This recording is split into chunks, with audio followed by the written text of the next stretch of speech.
ప్రియమైన దేవుని బిడ్డారా, దేవుడి ఉన్నతమైన కృపను బట్టి ఆయన పరిశుద్ధ సన్నిధిలో మనందరం చేరి ఉన్నాం. ఇటు భాగ్యాన్ని మనందరికీ ధారాళంగా ఉచితంగా అనుగ్రహించి మనందరి ఆత్మలు కలుతనేడు దేవుడికి క్రీస్తు ద్వారా కృతజ్ఞతాస్తుతి స్తోత్రాలు నేను చెల్లిస్తూ అందరికీ ప్రభువైన యేసుక్రీస్తు నామములో శుభములు అన్నాలు తెలియజేస్తూ ఉంటున్నాను. మత్తయి సువార్త 26వ అధ్యాయము 19వ వచనం వరకు గడిచిన దినాన మనం జ్ఞాపకం చేసుకోవటం జరిగింది. మరి శిష్యులైనటువంటి వాళ్ళు ఏ రీతిగా అలర్ట్‌గా ఉంటున్నారో వారు వాళ్ళ గురువు గారికి ముందుగానే ఏ సిద్ధపాట్ల కొరకు ప్రిపేర్డ్‌గా ఉంటున్నారో మరి మనం గూడా ఎటువంటి సిద్ధపాట్లు కలిగి మన తల్లిదండ్రుల పట్ల, పెద్దల పట్ల, సంఘ నాయకత్వం పట్ల ఉండాలో అలా ఉంటే మనకి ఎటువంటి దీవెనలు కలుగుతాయనేది నేర్చుకోవటం జరిగింది. ఈ సమయంలో 20వ వచనం నుండి 25వ వచనం వరకు 6 వచనాల్లో ఉన్నటువంటి విషయాలను మనం ధ్యానం చేసే ప్రయత్నం చేద్దాం. చదువుతున్నాను. మత్తయి సువార్త 26వ అధ్యాయము 20వ వచనం నుండి 25వ వచనం వరకు, అంటే 6 వచనాలు ఉన్నాయి. సాయంకాలమైనప్పుడు ఆయన 12 మంది శిష్యులతో కూడా భోజనమునకు కూర్చుండెను. వారు భోజనము చేయుచుండగా ఆయన, మీలో ఒకడు నన్ను అప్పగించునని మీతో నిశ్చయముగా చెప్పుచున్నాను అనెను. అందుకు వారు బహు దుఃఖపడి ప్రతివాడును, ప్రభువా నేనా అని ఆయనను అడుగుగా, ఆయన, నాతో కూడా పాత్రలో చెయ్యి ముంచిన వాడెవడు, వాడే నన్ను అప్పగించువాడు. మనుష్య కుమారుని గూర్చి వ్రాయబడిన ప్రకారం ఆయన పోవచున్నాడు గాని ఎవని చేత మనుష్య కుమారుడు అప్పగింపబడుచున్నాడు ఆ మనుషునికి శ్రమ. ఆ మనుషుడు పుట్టి ఉండని ఎడల వానికి మేలని చెప్పాను.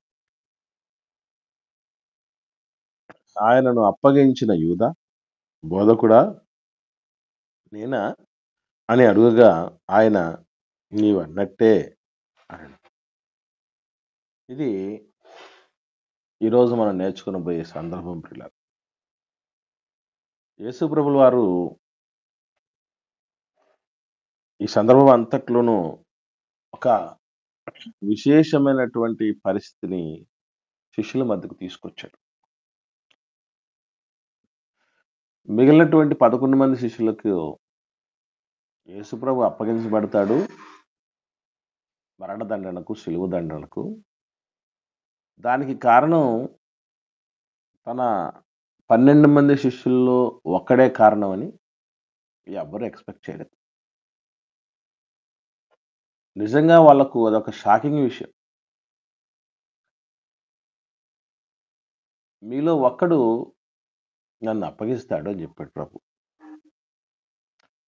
ఇక్కడ మనం జాగ్రత్తగా గమనించాల్సిన విషయము, మనకు డౌట్ రావాల్సిన విషయం ఏంటంటే, అంతకాలం చెప్పనటువంటి వ్యక్తి ఎందుకు ఈ సమయంలోనే చెప్పాల్సి వచ్చింది ప్రభు? ముందు నుంచే యేసు ప్రభుల వారు ఈ ఈ ప్రకటన చేయటానికి చాలా కాలం ముందు నుంచే కదా యేసు ప్రభుని అప్పగించాలనో, లేకపోతే ఇలా డబ్బు సంచిలో ఉన్నటువంటి దాన్ని తీసేసుకోవటం, ఇవన్నీ చేస్తున్నది ముందు నుంచి చేస్తున్నాడు కదా.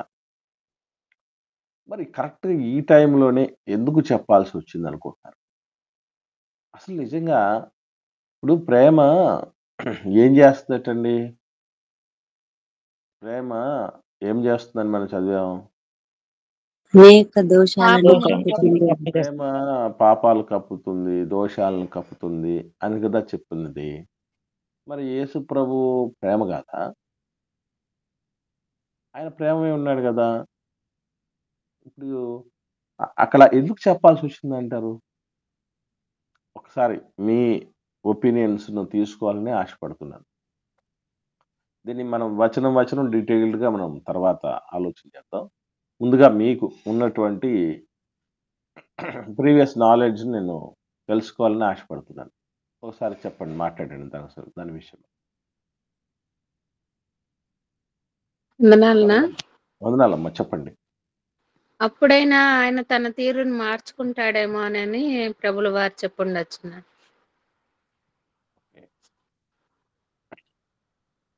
ఇంకా సిస్టర్ ఒక మాట చెప్పారు. ఇంకా వందనాలన్నా. వందనాలమ్మా, చెప్పండి. ప్రేమ ఉండబట్టే కదన్నా ఇంతవరకు చూద్దాం మారతాడనేసి ఆలోచన చేసినాడు. ఇంకా కాదనేసి ఒకవేళ ఇలా నేనా అన్నప్పుడైనా నువ్వు అన్నట్టే కదా, నువ్వు అన్నట్టు చెప్పినాడు. అప్పుడైనా కూడా ఆయన అతను మార్పు లేదు కాబట్టి దేవుడు యేసుక్రీస్తు ప్రభుల వారు అలా చెప్పడం జరిగింది అని అనుకుంటున్నాను. వెరీ గుడ్ అమ్మా. ఇంకా బ్రదర్స్ కానీ సిస్టర్స్ కానీ ఇంకా ఏమన్నా ఉంటే చెప్పండి. ఇప్పుడు 2 రకాలైనటువంటి ఆలోచనలు సిస్టర్స్ మాట్లాడటం జరిగింది. 2 వ్యాలిడే, ఇబ్బంది ఏం లేదు. కాకపోతే మరింత స్పష్టత రావాలి కూడా మన అందరిలో. అందుకొరకు నేను అడుగుతున్నాను. ఈ సార్ 2 కాకుండా ఇంకేమన్నా చెప్పమ్మా తల్లి. ఇన్ని రోజులు యేసుక్రీస్తు వారికి తెలియదు అనుకోండొచ్చు యూదా గారు. కానీ ఇప్పుడు నువ్వే అన్నప్పుడు ఇప్పుడు తెలిసిపోయింది కదా అని ఎప్పుడైనా మారతాడేమో అనుకున్నాడు sir. Okay, right, very good అమ్మా. ఇంకా ఇదొక మంచి విషయం. ఎందుకంటే ఇప్పుడు మనకి ఎవరికి దొంగోడని ఒక వ్యక్తి గురించి తెలియనప్పుడు వాడు ఒక రకంగా ఉంటాడు. అందరికి తెలిసినప్పుడు 2 రకాలుగా మారడానికి అవకాశం ఉంటుంది. వాడు ఇటు మారడానికన్నా అవకాశం ఉంటుంది, లేదా మరింత కఠినపరచబడడానికన్నా అవకాశం ఉంటుంది. ఎందుకంటే అందరికి తెలిసిపోయింది కదా, ఓపెన్ అయిపోయింది కాబట్టి విచ్చలవిడైపోదాం అన్నటువంటి ఆలోచన చేసే వాళ్ళు కూడా ఉంటారు. ఓకే, ఇంకా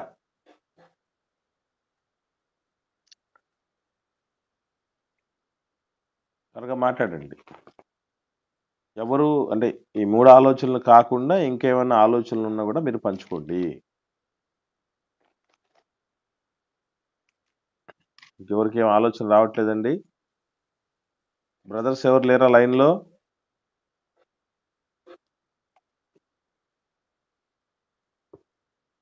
పురుషులు ఎవరు లేరు?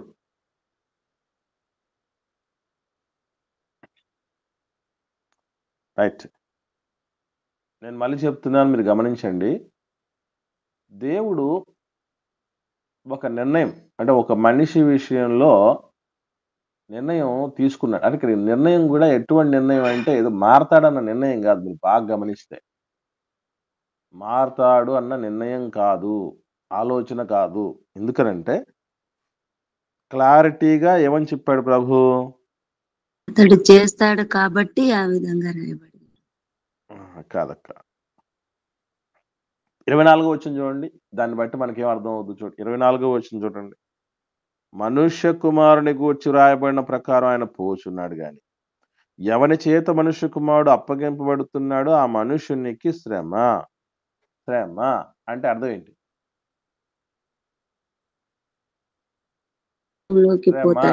పాతాళంలోకి పోతాడు, నరకం, శిక్ష, యాతనకి వెళ్ళిపోతాడు.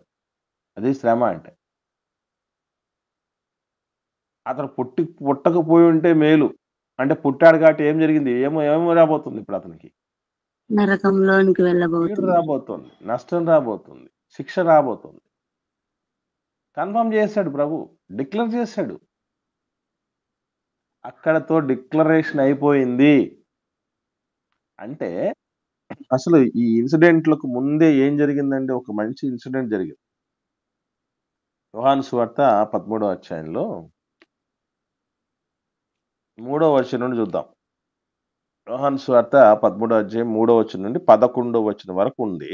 నేను చదువుతాను, జాగ్రత్తగా మీరు ఫాలో అవ్వండి.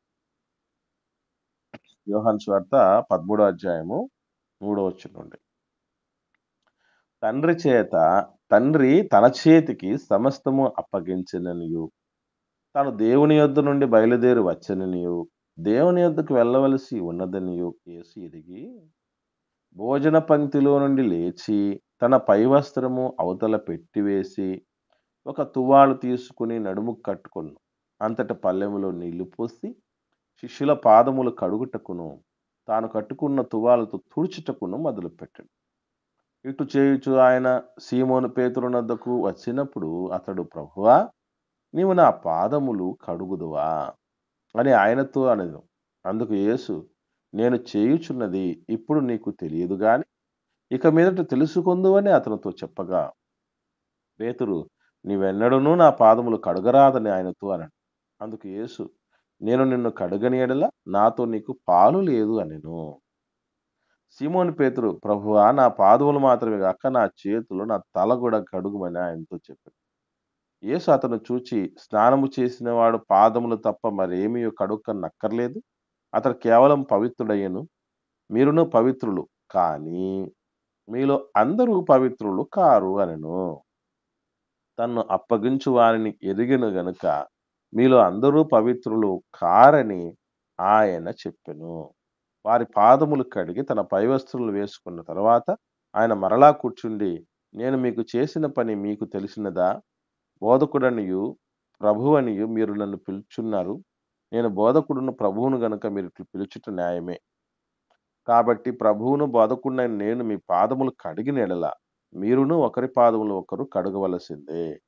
నేను మీకు చేసిన ప్రకారం మీరును చేయవలెనని మీకు మాదిరిగా ఇలాగు చేసితిని అని యేసు ప్రభుల వారు తండ్రి దగ్గరికి వెళ్ళిపోవటానికి మునుపు, ఈ లోకయాత్రను ముగించటానికి మునుపు ఈ గొప్ప కార్యం చేశాడు.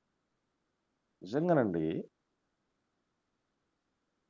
చాలా మంది సంఘాల్లో కూడా ఈ కార్యం చేస్తున్నారు. చూసారండి ఎవరన్నా? చూసిన వారు, చేసిన వారు కూడా ఉండుంటారు. ఎవరన్నా ఉన్నారా అలాంటి వాళ్ళు? రైట్. ఇక్కడ మనం గుర్తుపెట్టుకోవాల్సిన విషయం ఏంటంటేనండి, ఇట్లాంటి కార్యాలు తరచుగా చేయాల్సినవి కాదు. చేయకూడనివి అని నేను చెప్పట్లేదు గానీ, తరచుగా చేయాల్సినవి కాదు. యేసుప్రభుల వారు తరచు చేయలే. ఎప్పుడు చేశాడు అంటే, ఆఖరి స్థితికి వెళ్ళే సమయానికి, చివరి ఘట్టం సమయానికి చేశాడు. ఎందుకంటే ప్రారంభ స్థితిలో, ప్రారంభ దశలో ఉన్నటువంటి వ్యక్తి ఎవరైనా చాలా తగ్గింపులోనే ఉంటాడు. సేవకుడు ఎస్పెషల్లీ, దైవజనుడు. నేను ఇంతవరకు ఈ కార్యం ఎందుకు చేయలేదంటే, నేను చివరి దశకెళ్ళినప్పుడు చేద్దామని ఉన్నా. నా ఆత్మీయ బిడ్డలందరి కాళ్ళు ఇప్పుడు కాదు కడగాల్సింది, ఇంకా చాలా గొప్ప స్థాయికి నేను వెళ్ళాలి. యేసుప్రభుల వారు చేయుటకు నీవు నాకు ఇచ్చిన పనిని సంపూర్ణంగా నెరవేర్చి నిన్ను మహిమపరిచాను. కాబట్టి నాకు మహిమను ఇవ్వు. నీ దగ్గరున్న మహిమనిచ్చే విధంగా నన్ను సత్కరించు, నన్ను హెచ్చించు అని తండ్రిని సగర్వంగా అడిగే సమయానికొచ్చినప్పుడు చేసిన పని ప్రభు అది. దట్టు అక్కడ జరిగినటువంటి విషయం ఏంటి అనంటే, ముఖ్యంగా ఒక కరుడుగట్టిన తీవ్రవాది లాంటి వ్యక్తి మార్పుకు అదే నాందిగా మారాలి.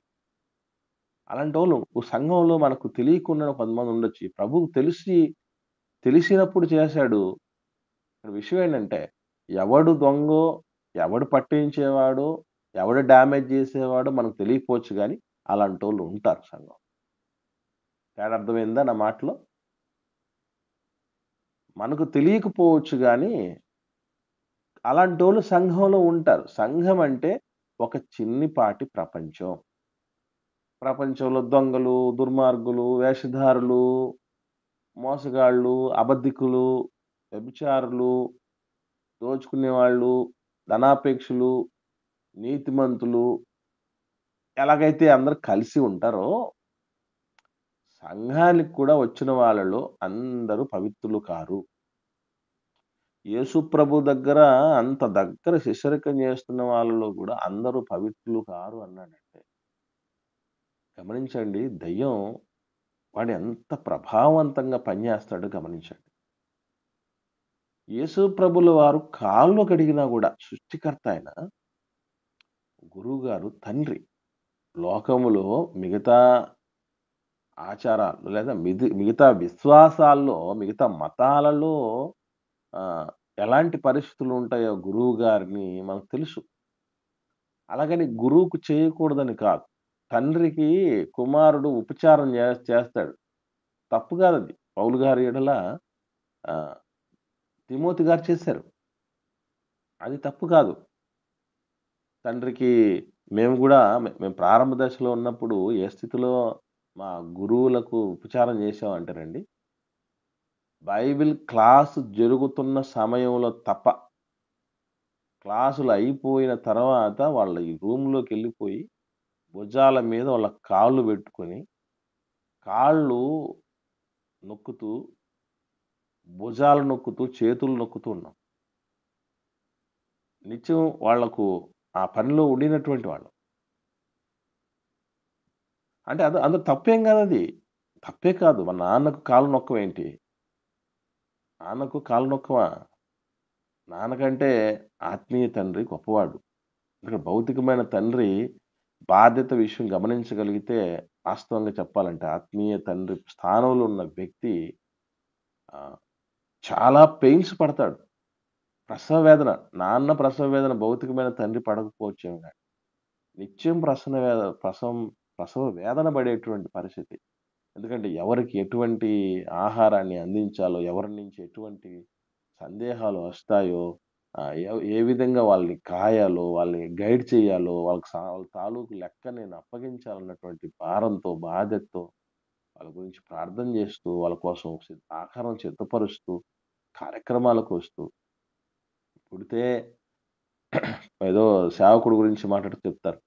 భూమి మీద పడ్డప్పటి నుంచి బిడ్డ, ఆ బిడ్డను తీసుకెళ్ళి భూగర్భంలో పెట్టేంత వరకు, అంటే చచ్చిపోయేంత వరకు, పాతేసేంత వరకు, పుట్టినప్పటి నుంచి పాతేసేంత వరకు ప్రతి అంశంలో ఆయన పాత్ర, సేవకుడి పాత్ర ఖచ్చితంగా కలగలిపి ఉండేటటువంటి పరిస్థితి.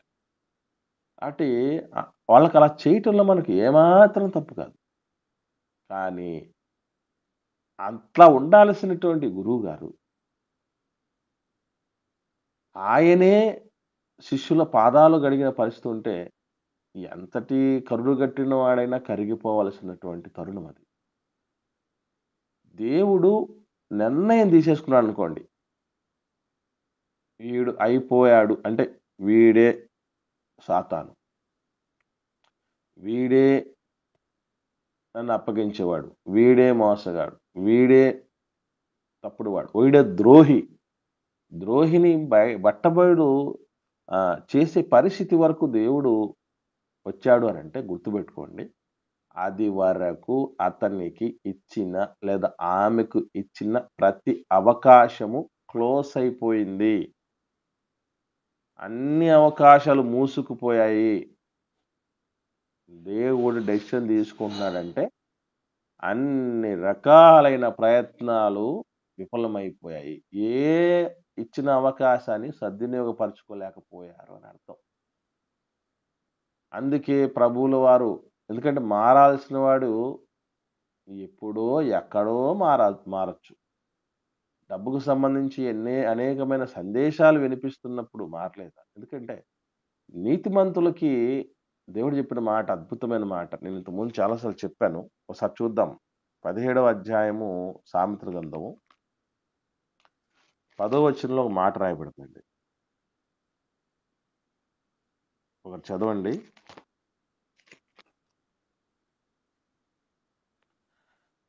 సామెతల గ్రంథం 17వ అధ్యాయము 10వ వచనం చూడండి. బుద్ధిహీనునికి 100 దెబ్బలు నాటునంత కంటే బుద్ధిమంతునికి ఒక గద్దింపు మాట లోతుగా నాటును.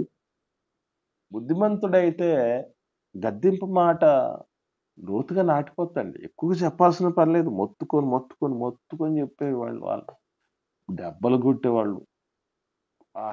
మామూలు కొట్టలేదండి. అప్పుడప్పుడు ఏంది మీరు పిల్లలు ఎవరన్నా చెడిపోతే పడిపోతే ఏం చేయలేదా మీరు? అమ్మ నాన్నలుగా ఆ పిల్లోడికి క్రమశిక్షణ నేర్పించలేదా? వాడిని అదుపులో పెట్టలేదా? వాళ్ళు కొట్టలేదా అంటే, అయ్యో కొట్టడానికి పోతే ప్రాణం పోయేంత కొడతామండి మేము అని చెప్పిన వాళ్ళు ఉంటారు. వాళ్ళు ఎందుకు మారారంటే బుద్ధిహీనులకు 100 దెబ్బలు కాదు, ఇక 10,000 దెబ్బలు, 1,00,000 దెబ్బలు కొట్టినా కూడా వాడు మారరు. మూర్ఖుడు గురించి మాట్లాడితే ఏమంటాడండి? రోట్లో వేసి దంచిన మూడత పోదట. అట్లాగా ఉంటారు. కానీ కొంతమంది ఉంటారు. వాళ్ళు ఎలాంటి వాళ్ళంటే ఒక్క మాట చెప్తే చాలు. మారిపోయేవాళ్ళు ఎవరు? నీతిమంతులు. నీతిమంతుడికి ఒక గద్దింపు మాట చాలు. ఒక్క గద్దింపు మాట చాలట. ఇది సంవత్సరాల తరబడి వాక్యం మీద వాక్యం చెప్పక్కర్లా. ఇప్పుడు యేసు ప్రభు దగ్గర ఉండి ఎన్నో విషయాలు నేర్చుకున్నవాడు మారిపోవాల్సిందే నీతిమంతుడైంటే.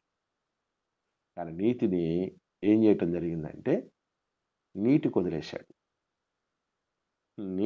నీటికి వదిలేశాడు. అవసరం లేదు నాకు. అందుకే ప్రభు ఎన్నిసార్లు బోధలు చేస్తున్నా బుర్రకెక్కలేదు. ఆఖరికి కాళ్ళు గడిగినా కూడా కనికరం రాలేదు. అరే ఇట్లాంటి ఆయనరా నేను అప్పగించింది. ఏం జన్మ నాది, ఏం జీవితం నాది, నా ప్రభు ఏంటి, నా నా తండ్రి, నా సృష్టికర్త ఏంటి, నా పాదాలు పట్టుకొని కడుగుతూ ఉంటే నేను ఇంకా ఇట్టుండటం ఎంత దౌర్భాగ్యం, ఎంత పాతకం అన్నటువంటి రీతిగా మారాల్సిన వాడు మారలే. అంటే ప్రపంచంలో ఆయన కరుణామయుడు కదా, ఆయన దయామయుడు కదా. ఇస్కరియోతు యూదాను క్షమించేయొచ్చు కదా, ఇస్కరియోతు యూదాను చనిపోకుండా కాపాడొచ్చు కదా. రకరకాలు మాట్లాడేవారు ఉంటారు లోకంలో. మనకు కూడా కొన్ని కొన్ని సందర్భాల్లో అనిపిస్తుంది, ఇస్కరియోతు యూదాను అంత బాహాటంగా చెప్పేసాడేంటి, రివీల్ చేశాడు సీక్రెట్ని, ఆయన అవమానపరిచినట్టు కదా. లేకపోతే ఇంక మరి ఆ తదుపరి యేసుప్రభు దగ్గరికి రాకుండా ఆయన చచ్చిపోతూ ఉంటే యేసుప్రభు తన దివ్యశక్తులతో కాపాడొచ్చు కదా. శిలువ మీద దొంగలు అనుకుంటారు కదా, నువ్వు దేవుని కుమారుడు కదా, నువ్వు దేవుని కుమారుడు అయితే నువ్వు కాపాడుకొని మమ్మల్ని కాపాడాలి అన్నట్టు రకరకాలుగా అనుకుంటూ ఉంటారు. ఇక్కడ గుర్తుంచుకోవాల్సిన విషయం ఒకటే, ప్రభు అనుకుంటే ఎవ్వడినైనా మార్చేయగలడు. కాకపోతే మానవుడికి స్వతహాగా తెలుసుకోవాలి అన్నటువంటి ఆలోచనలో ఉన్నాడు. మనం ఒకరి విలువ మనకు మనంగా తెలుసుకున్నప్పుడు వేరవుతుంది. అందుకే అంటారు కదా, మనం పెట్టుకున్న గోచి నిలబడదట, ఎవరో కట్టిన గోచి నిలబడదట. విన్నారా? అంటే మనకు మనంగా తెలుసుకోవాలి విలువ. బయట నుంచి ఎవరు ఎంత చెప్పినా కూడా ఏం ప్రయోజనం. అందుకే ఆ మాట రాయబడింది. నేను చెప్పాను ఇంత ముందు కూడా, మంచి విషయం. గుడ్డు నేర్పే వెరీ గుడ్ పాఠం అని జేసీసీ షార్ట్ మెసేజెస్లో ఫస్ట్ మెసేజ్ అదేనండి అప్లోడ్ చేసింది. విత్తనం నేర్పించే పాఠం, గుడ్డు నేర్పించేటువంటి పాఠం, సీతాకోక చిలుక నేర్పించే 3 విషయాలు చెప్పాను. అందులో ఏమండి, గుడ్డును మీరు చూడండి, గుడ్డును బయట నుంచి మనం పగలగొట్టాం అనుకోండి, ఏమవుతుంది? అది ఎలా మారడానికి అవకాశం ఉంటుంది చెప్పండి? మా అందరూ లైన్లో ఉన్నారా లేదా? గుడ్డును పగలగొట్టాం అనుకోండి, బయట నుంచి పగలగొడితే అన్నా చనిపోతుంది నా పిల్ల. పిల్ల చనిపోద్దమ్మా. మహా అంటే ఏమవుద్ది ఒకవేళ? మామూలుగా మనం పిల్ల కాకముందే పగలగొట్టాం అనుకోండి అమ్మా, ఏమవుద్ది? అది ఏదో ఒక ఆమ్లెట్ అవుతుంది. ఒక ఆమ్లెట్ అవుతుందమ్మా, అంతే కదా. ఒక ఆమ్లెట్గా మారచ్చు, అంతే కదా. కానీ లోపల పిల్ల తనంతట తానే పగలగొట్టుకుని వచ్చేంత వరకు ఉందనుకోండి, దానిలో నుంచి ఒక ప్రాణం వస్తుంది కదా, ఒక నూతన జీవి వస్తుంది. అంటే అర్థం ఏంటి? పోరాటం, వికాసం. నేను ఇదిగో ఈ వలయం నుంచి బయటికి రావాలన్నటువంటి తపన మనలో కలిగింది గనక అది బతకగలిగింది. దానికి ఏది కలగలేదనుకోండి, బయటికి రావాలన్నటువంటి తపన దానికి లేదనుకోండి, కష్టం అవుద్ది. కాబట్టి లోపల నుంచి మనకు కలిగితే ఒక జీవి, ఒక కొత్త ప్రాణి లోకంలోనికి బయటకు వచ్చేస్తుంది. కానీ బయట నుంచి ప్రెజర్ పెడితే ఉన్న ప్రాణి చచ్చిపోవటానికి అవకాశం ఉంది. ఇది మనం గుర్తుపెట్టుకోవాలి. కాబట్టి ప్రియులారా, లోపల నుంచి ప్రేరేపణ కలిగే విధంగా, మార్పు వచ్చే విధంగా దేవుడు ప్రయత్నం చేస్తాడు. బయట నుంచి దాన్ని అనుకుంటే చేసేయగలడు, కానీ అది దేవుడికి ఇష్టం ఉండదు. మనం సాధించుకున్నాము అన్నటువంటి, మనము విజేతలము అని అనిపించుకోవాలని ఆయన తపన. కాబట్టి అన్ని అవకాశాలు ఇచ్చేసాడు. ఆఖరికి అన్ని అవకాశాలు అయిపోయిన తర్వాత మిగిలినదే ఈ ఈ ఇన్సిడెంట్. కాబట్టి ప్రభుల వారు ఊరికే ఆ అనౌన్స్‌మెంట్ చేయలేదు. మారతాడు అనే అవకాశం గాదు ప్రియులారా. మారతాడనే అవకాశం కాదు. ఎందుకనంటే అయిపోయింది. అప్పగిస్తున్నాడో ఆ వ్యక్తికి శ్రమ అని చెప్పేసాడు. ఇక్కడ శిక్షే ఇక మిగిలింది. అతను పుట్టిన తర్వాత వేస్ట్ అయిపోయింది. వేస్ట్ చేసుకున్నాడు. పుట్టకపోయున్న బావుండును అన్నటువంటి రీతిగా ప్రభువుల వారు మాట్లాడేసి అయిపోయింది. ఆయన డిక్లరేషన్ చేసాడాయన. కాబట్టి ఇది మారతాడని కాదు. అయిపోయింది టైం. అందుకే మన దేవుడంటాడు వ్యాజ్యం ఒక ఎదుటి వ్యక్తి వ్యాజ్యం ఆడక మునుపే, నీ మీద నేరారోపణ చేయకముందే, నీ గురించి మొరపెట్టక మునుపే నువ్వు వాళ్ళతో సమాధాన పడంట. ఒకరు మన గురించి మొరపెడుతున్నారు అనంటే, మనం ఇంకా మారలేదు అని అర్థం. కాబట్టి ఆ స్థితి రాకమునుపే మనం ఏం చేయగలగాలంటే సెట్ అయిపోవాలి. కానీ అలాంటి పరిస్థితి ఎంతమందికుంది? ఎంతమంది మనం ఆలోచన చేస్తాం? దేవుడు ఒక్కరోజు మన జీవితాన్ని అంతటిని బయటపెట్టేటువంటి పరిస్థితి రాబోతుంది. మన గురించి చూసి ఒకనాడు ఇస్కరియోతు యూదా గురించి చెప్పేసినట్టు లోకానికి అంతటికి చెప్పేసాడు. దాని అర్థం ఏంటంటే మన పని అయిపోయింది అని అర్థం. నేను సీక్రసీ బాగా మెయింటైన్ చేస్తున్నానులే, నా గురించి ఎవరికి తెలియకుండా అని మనం అనుకోవచ్చు. కాదు. దేవుడే దాచేస్తున్నాడు అవకాశం ఇచ్చి. కనుక ఆ అవకాశం ఉండగానే మనం ఏం చేయాలంటే అలర్ట్ అయిపోవాలి పిల్లరా. ఇంకా క్లారిటీగా మనం ముందు చూద్దాం. భోజనానికి కూర్చున్న తర్వాత యేసు ప్రభుల వారు మీలో ఒకడు నన్ను అప్పగిస్తాడు అని చెప్పాడు 21వ వచనంలో. 22వ వచనంలో ఏం జరిగిందో ఒకసారి చూద్దాం. 22వ వచనంలో వాళ్ళు ఏమంటున్నారంటే, అందుకు వారు బహు దుఃఖపడి ప్రతివాడు ప్రభువా నేనా అన్నాడు. అంటే ఇట్లా అడిగారంటే ఏం అర్థం అని చెప్పండి? ఇట్లా అడుగుతున్నారు ప్రభువునంటే దాని అర్థం ఏంటి?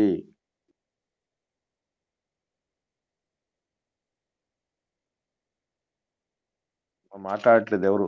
మీకు దానికి సంబంధించి ఏం తెలీదు. వాకేమి స్ట్రైక్ అవ్వట్లేదంటే అదన్నా చెప్పండి. మీరు సైలెంట్‌గా ఎవరు ఉండకండి. అంతే ఆశ్చర్యం మాలో ఇంత వాళ్ళు ఉండమా మేమా అన్నట్టు అడిగినట్లుంటదన్న. వెరీ గుడ్ అమ్మా. అంటే ఒక మాటలో చెప్పాలంటే వాళ్ళు ఆ విషయాన్ని షాకింగ్‌గా జీర్ణించుకోలేకపోతున్నారు. ఇంకా చెప్పాలంటే దాని అర్థం ఆ విధంగా అడుగుతున్నారంటే అర్థం ఏంటంటే, ప్రభువా నేను గాదు గదా! కొంపదీసి నేను కాదు గదా! అనేటటువంటి ఆలోచన. అంటే మేము కాదు అన్నటువంటి ఆలోచనలో వాళ్ళున్నారు. ఎందుకంటే మేమేంటి మా ప్రభువుని అప్పగించడం ఏంటి? వాళ్ళకి ఫీజులు ఎగిరిపోయాయి. అందుకే వీళ్ళు ఏం చేశారంటే ప్రభు ఈ అనౌన్స్‌మెంట్ చేసిన తర్వాత లూకాసు సువార్తలో చూద్దాం. 22వ అధ్యాయము 23వ వచనం చూడండి. లూకాసు సువార్త 22వ అధ్యాయం 23వ వచనం చదవండి. వారు ఈ పనిని చేయబోవాడెవరో అతన్ని తమలో తాము అనుకొనసాగిరి. ఏమండి? వారు ఈ పనిని చేయబోవాడెవడో అని తమలో తాము అడుగుకొనసాగిరి. అనుకున్నంటే వాళ్ళలో వాళ్ళు ఏంటి ప్రభు ఈ అనౌన్స్‌మెంట్ చేసిన తర్వాత, "రేయ్ పీటర్ నువ్వా? కాదురా! నువ్వా? యోహాన్, యాకోబు నువ్వా? నేనా? నేనా? రేయ్ నువ్వా?" ఈ కన్‌ఫ్యూజన్‌లోకెళ్ళిపోయారు వాళ్ళు. ఆ డైలమాలోకెళ్ళిపోయారు వాళ్ళు. వాళ్ళలో వాళ్ళు అడుక్కుంటున్నారంట. ఎవరు? ఏంటి ప్రభు ఇలా చెప్తున్నాడు అని. అప్పుడు ప్రభు చెప్పినటువంటి మాట ఇక వీళ్ళు ఎందుకంటే ఇప్పుడు ఇలా అడుక్కునుంటే దొంగని బయటకు వస్తాడా అంత సులభంగా?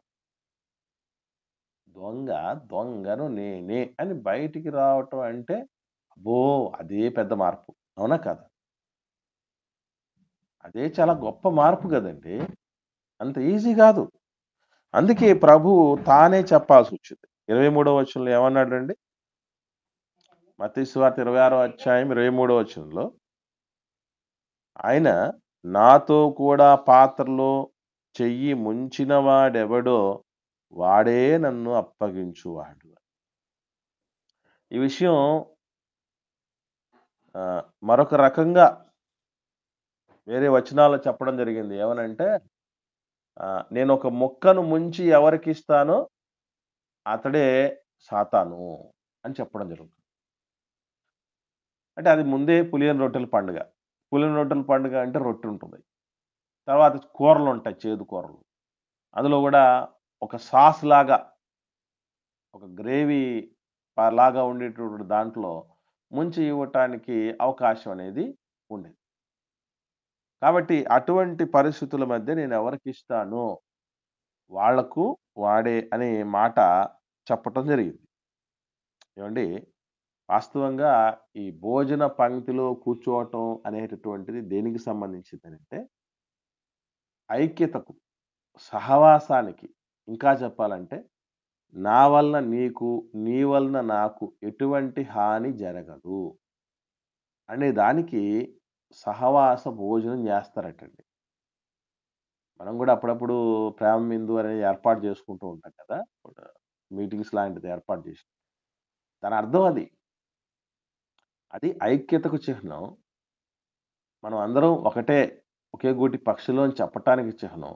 ఒకరికి వలన ఒకరికి మేలే తప్ప కీడు జరగదనేటటువంటి సూచన. ఆ విధంగానే ఉంది. కాకపోతే ఇస్కరియోతు యూదా చేసిన పని ఎలాంటిదంటే తిన్నింటి వాసాలు లెక్కపెట్టి.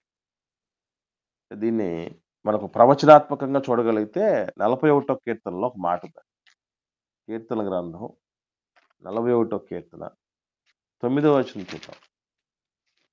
41వ కీర్తన 9వ వచనం.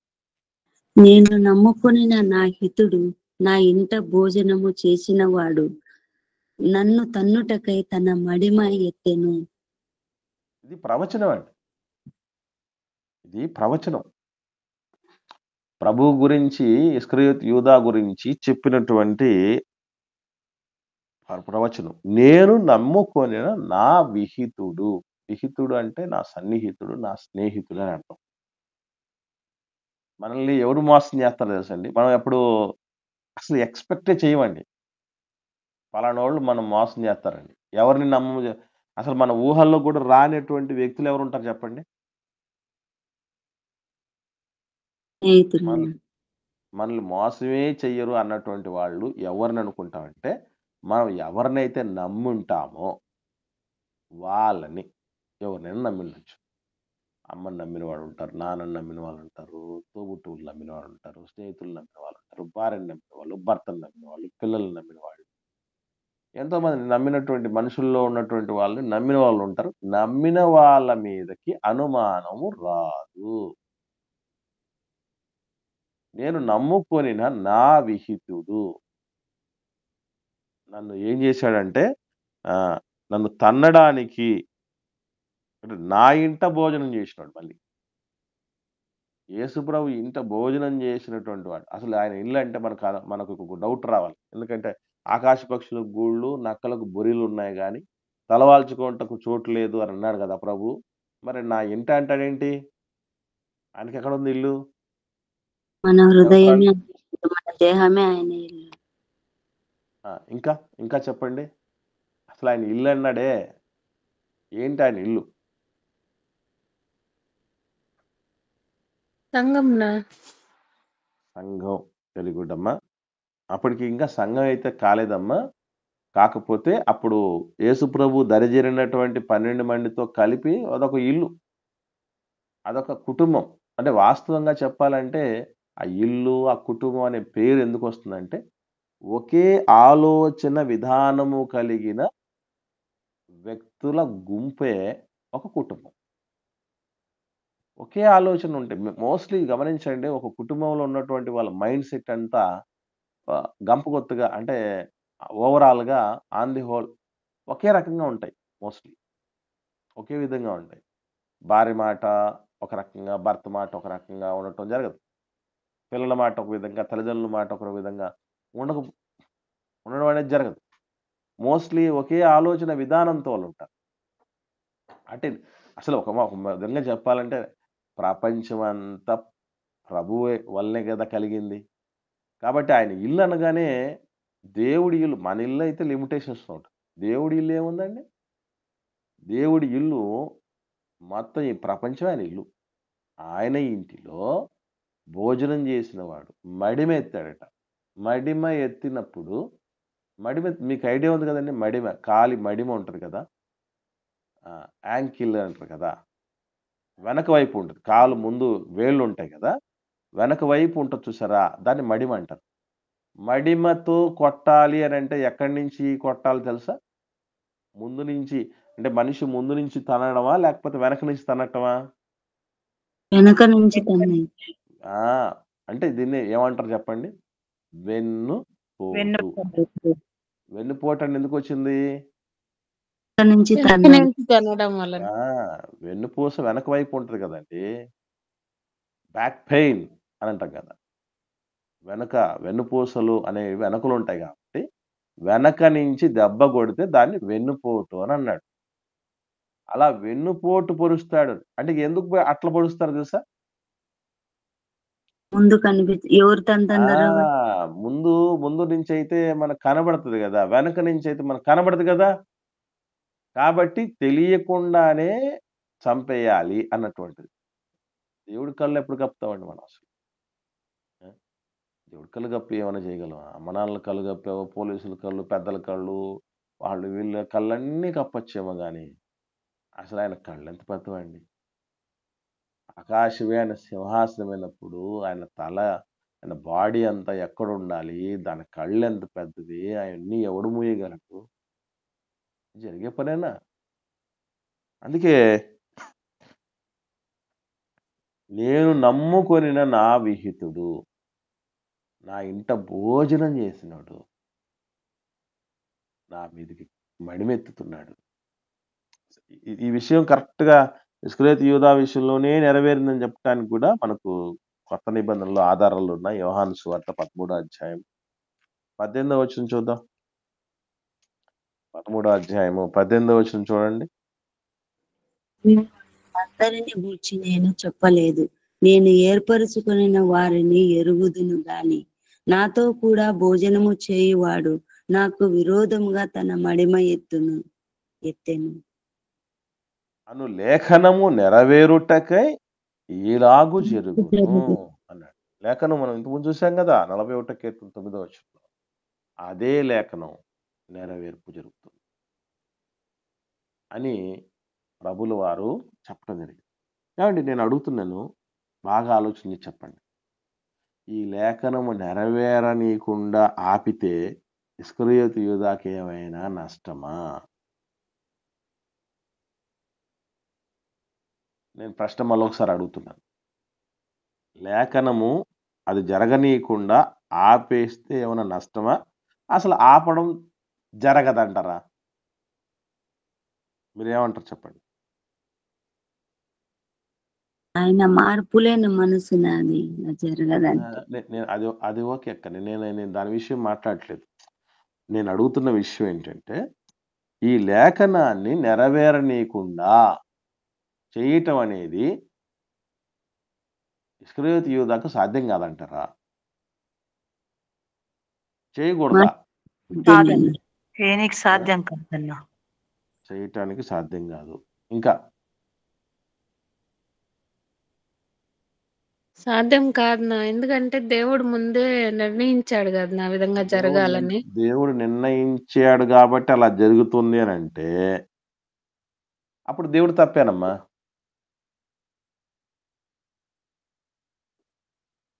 దేవుడు నిర్ణయించింది జరుగుతుంది అనే పరిస్థితి ఉంటే ఇంకా ఆయన మన తలరాతలు నమ్మినట్టే.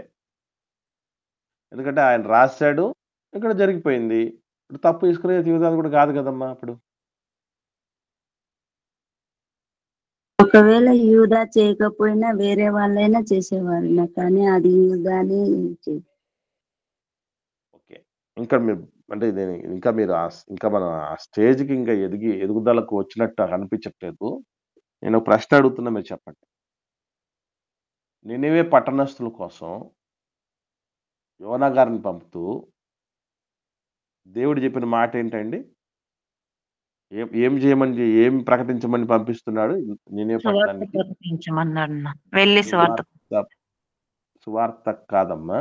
ఇంకా దుర్గతి పడుతుంది అని ఆ! వాళ్ళని దేవుని వైపు తిప్పమని. నీనెవే పట్టణానికి దుర్గతి పట్టబోవును అని చాటించడానికి వెళ్ళు అన్నాడు.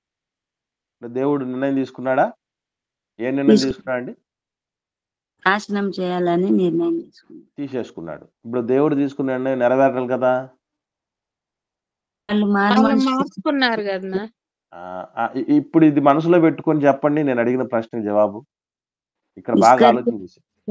ఇస్కరియోతు యూదా మారు మనసు పొంది నింటే ఈ ఉప్పెత్తు తప్పుకునేవాడేనా? కానీ ఇది కూడా క్యాన్సల్ అయిపోవచ్చు. దేవుడు గుర్తుపెట్టుకోండి, మనిషి మార్పుతో ఎన్ని సమూల మార్పులైనా సాధ్యమవుతాయి, మర్చిపోకండి. మీకు అర్థమవుతుందా? మనిషి మార్పుతో ఎన్ని మార్పులైనా సాధ్యమవుద్ది. దుర్గతి పట్టబోవును అని దేవుడు తీసుకున్న నిర్ణయం తీసి అవతల పడేశాడు. ఎందుకంటే నీనెవే ప్రజలు మారారు. నిజంగా ఇస్కరియోతు యూదా మారగలిగిన పరిస్థితి ఉంటే ఇది కూడా తిరగరాసే పరిస్థితులు ఉండేది. దేవుడు మనిషి మార్పు కంటే మించింది ఏం కోరడండి. కాకపోతే మారడని దేవుడికి తెలుసు గనుక రాశాడు అంతే. That's it. ఈయన రాశాడు గనుక ఆయన మారలేదు కాదు. దేవుడు రాశాడు కాబట్టి ఈయన మారలేదు అనే పరిస్థితి కాదండి. ఇస్కరియోతు యూదా మారడు గనుక దేవుడు అలా రాశాడు అంతే.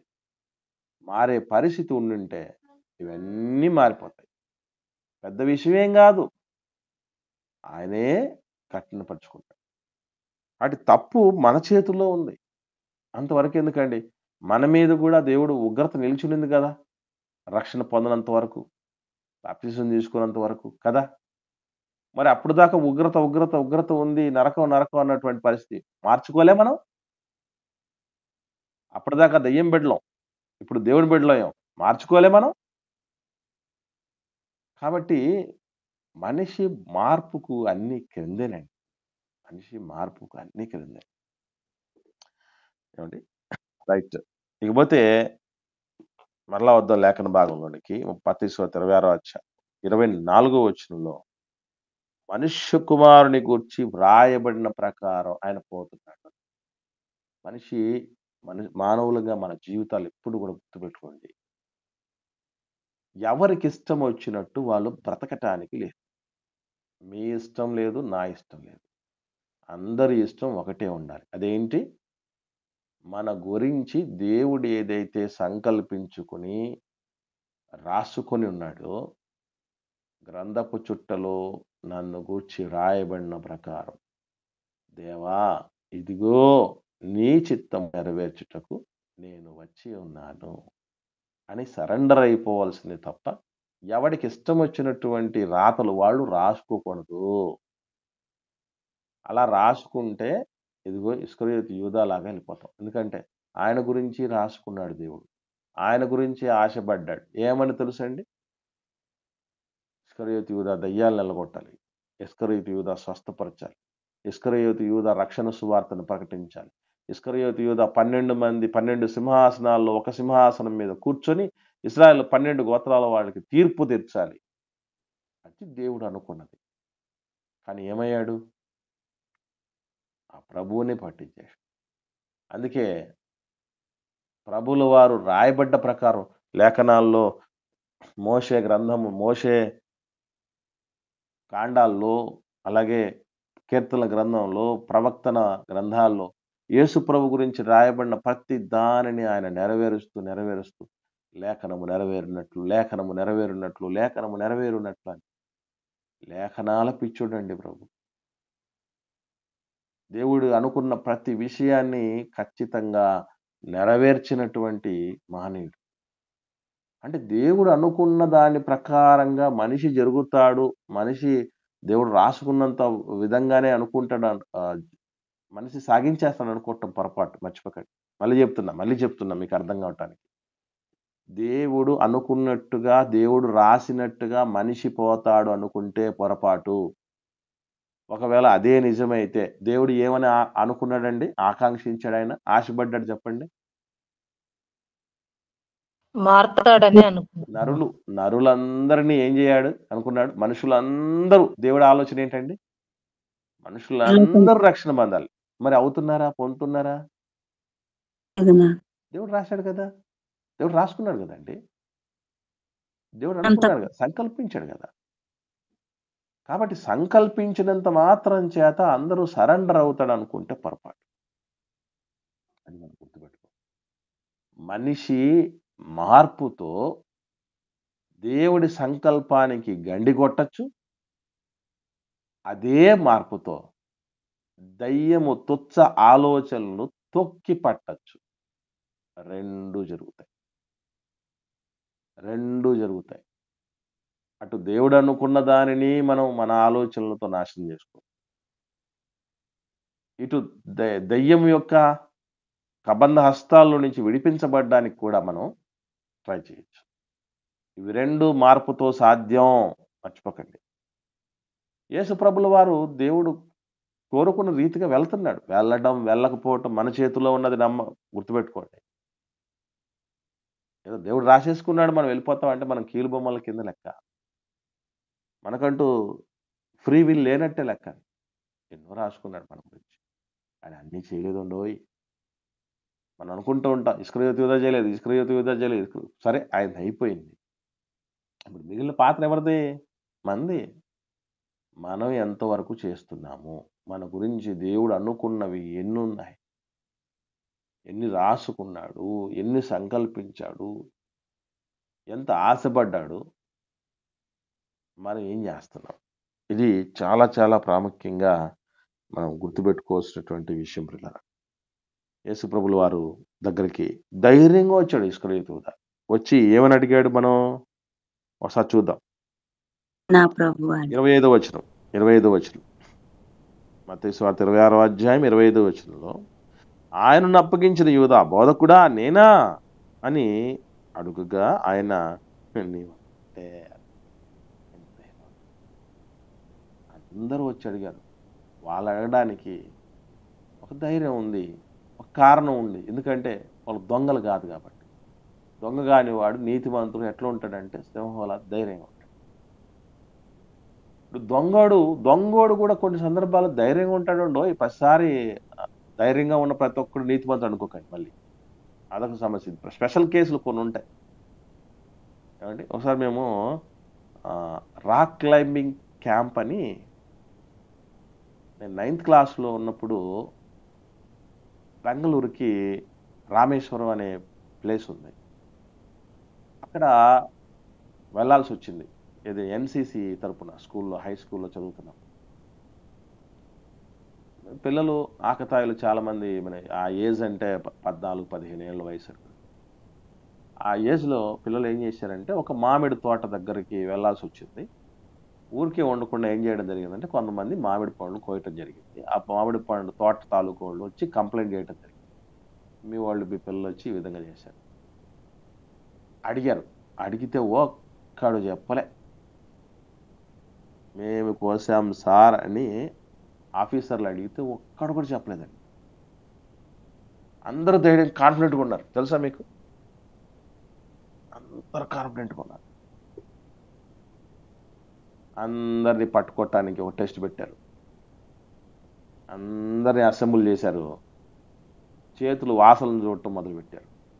తెలిసిపోతుంది కదండి, మామిడి పండ్లను దాన్ని కోసేసినప్పుడు దాని యొక్క రసము, తర్వాత అవి స్మెల్ అంతా చాలా బాగా డిఫరెంట్గా ఉంటుంది. ఈజీగా అనుకోవచ్చు. అప్పుడు పట్టుబడేంత వరకు ధైర్యంగా ఉన్నాడు. ఉంటారు అట్లోళ్ళు, ఇస్కరియోతు యూదా మెంటాలిటీ కలిగినటువంటి వాళ్ళు.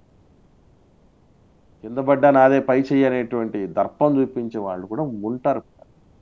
అందుకే నేనా అని అడిగితే నీవన్నట్టే అన్నా కూడా అక్కడ కూడా తగ్గలేడు. ఏమండి? అందుకే ప్రభు ఏమన్నాడు తెలుసా? ఇస్కరియోతు యూదాతో, ఏవండి మనలాంటోళ్ళతో కూడా మారని మనలాంటోళ్ళతో కూడా ఎవరైనా ఉంటే మనలో, వాళ్ళతో కూడా చెప్పే మాట ఇదే ప్రభు. ఏమన్నాడు చూద్దాం. ఈ మాట చూసుకొని ముగించుకుందాం. 13వ అధ్యాయం యోహాను సువార్త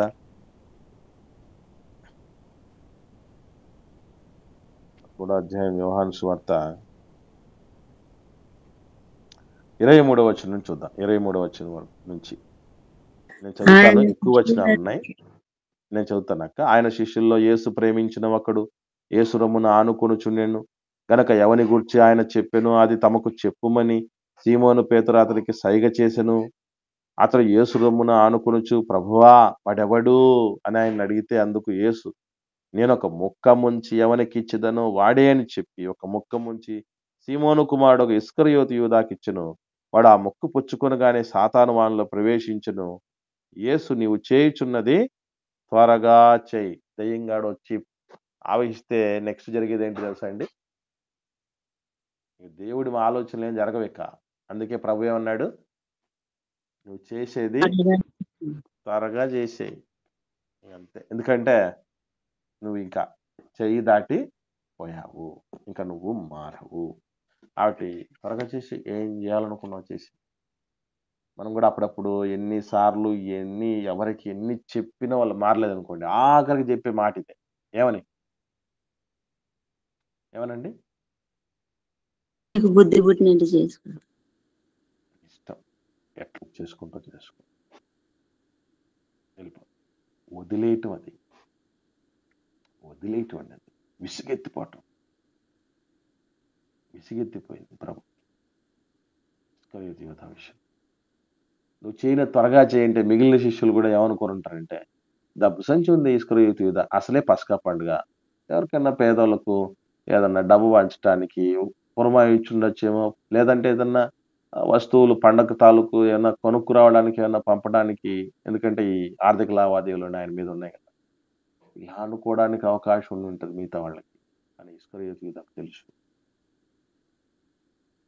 నువ్వు చేయనది త్వరగా చేయి. ఇక నెక్స్ట్ పట్టించే కార్యక్రమాలకు వెళ్ళిపో. ఎందుకనంటే నేను ఇక చెప్పినా కూడా విను. కాబట్టి చేయి దాటిపోయింది పరిస్థితి. డాక్టర్ల దగ్గరికి పోయినప్పుడు పేషెంట్ని మన ఇంట్లో వ్యక్తిని ఏది పడితే అది పెట్టేసేయండి అంటే ఏమర్థం చేసుకోవాలి మనం? ఏది కోరితే అది పెట్టేసేయండి అని అన్నారు అనుకోండి, దాన్ని అర్థం ఏంటి చెప్పండి? త్వరలో చనిపోతాడు. ఏ లేదు ఇక ఆఖరికి అయిపోయిందండి. నేను ఇంతకుముందు చెప్పాను, గర్భవతి అయిన తర్వాత ఆడబిడ్డ కోరింది పెట్టండి అంటారు. ఎందుకు పెట్టండి అంటారో తెలియదు. నేను ఇంతకుముందు చెప్పాను చాలాసార్లు, సీమంతం గురించి చెప్పటం. ఓల్డెన్ డేస్లో వైద్య శాస్త్రం అభివృద్ధి చెందనప్పుడు ఒక బిడ్డ గర్భం దాలుస్తుందంటే బ్రతుకుతుందో లేదో గ్యారంటీ లేదు. ప్రసవేదన పడుతూ చనిపోవచ్చు, బాలింత జబ్బు పడి చనిపోవచ్చు. ఏ విధంగా అయినా చనిపోవటానికి పుష్కలమైన అవకాశాలు. అందుకే ఆ బిడ్డకు కూడా ఏం చెప్పేవాళ్ళంటే కోరింది పెట్టండి అని. ఎందుకంటే బతుకుతుందో లేదో గ్యారంటీ లేదు కనుక ఆమె కోరింది పెట్టేసేయండి అని అంటారు. ఇప్పుడు ఆ విషయం కూడా చాలా మందికి తెలియదు. ఎందుకు అలాగని? నేను ప్రెగ్నెంట్గా ఉన్నాను, కడుపుతో ఉన్నప్పుడు కూడా నా కోరిక తీర్చలేదు అని అంట చాలా మంది అని ఉంటారు అన్నమాట. అది ఎందుకు అది ఏర్పాటు చేశారో తెలియదు. అటు ఆఖరికి వచ్చినప్పుడు గుర్తుపెట్టుకొని అన్ని మనకు అనుకూలంగా మనం అనుకున్నట్టు జరిగిపోతున్నాయి అనుకోండి, మనం అప్పుడు కూడా కాలర్ ఎగరేయాల్సిన పని లేదు. ఒకవేళ ఇది ఆయనకు అనుకూలంగా బతుకుతున్నందుకు దేవుడు అనుకూలపరిచిందా, లేకపోతే నేను చెప్పిన మాట వినకుండా ఎంతవరకు మార్పు లేని విధంగా ఉన్నప్పుడు దేవుడు వదిలేసి నప్పుడు జరుగుతున్నదా అనేది మనం గమనించాలి. ఇస్కరియోతు యూదా ఆ తర్వాత ఏమనుకున్నాడు అదంతా చేశాడు. చేశాడా లేదా? కాబట్టి గుర్తుపెట్టుకోండి, దేవుడు మన దగ్గర కూడా వచ్చి నువ్వేం చేయాలనుకున్నావు చేసేయి అని అన్నాడు అనుకోండి, మనం సంబరపడిపోకూడదు. అది విసుగు చెంది చెప్తున్నాడా, లేకపోతే సంతోషపడి ఆశీర్వదించాలని మనం చేసినటువంటి నీతికి ప్రతిగా ఇస్తున్న ప్రతిఫలమా, ఇవన్నీ ఆలోచన చేయాలి. పట్టిందల్లా బంగారం వద్దు. నువ్వు వెళ్ళిపో ముందు. Go ahead. నువ్వు ముందుకు సాగిపో. నువ్వు చేయలేదు త్వరగా చెయ్యి. ఈ 2 గూడా దాదాపు ఒకటే రకంగా అనిపించాయి. కాకపోతే ఏ ఉద్దేశంతో అన్నాడు. మన భక్తికి మెచ్చి నువ్వు ముందుకు సాగు నేనుంటాను అనే విధంగా మనం చేసిందంత సఫలం అవ్వాలని చెప్తున్నాడా? లేకపోతే మనం అంటే విరక్తి చెంది ఇంక నువ్వు మారు, వద్దన్నా చేస్తావు అని అన్నాడు. ఏమని పరిస్థితులు ఉంటున్నాయి మనకి అనేది మనం ఆలోచన చేయాలి పిల్లలు. ఇది ఇస్కరియోతు యూదా విషయమై ప్రభువు చేసిన ప్రకటన, ద్రోహి ప్రకటన ఇది. రేపు మన విషయంలో కూడా ప్రకటన చేసే విధంగా 10 మందికి మన యొక్క తప్పుడు జీవితం ఏదన్నా ఉంటే, అవిధేయత జీవితం ఏదన్నా ఉంటే, అపరిపక్వత ఏదన్నా ఉంటే, రహస్య పాపం ఏదన్నా ఉంటే, అది 10 మంది ముందు పెట్టక మునిపే మన ప్రభు పాద సన్నిధిలో సరెండర్ అయిపోవటం ఉత్తమమైన పని. ఒకవేళ అది ఇలాంటివి ఏమీ లేనప్పుడు ఈ పవిత్రతను కాపాడుకుంటూ బతకటం మన ముందున్నటువంటి సవాల్. ఓకే. ఎవరికైనా ఏమైనా సందేహాలుంటే దయచేసి అడగండి.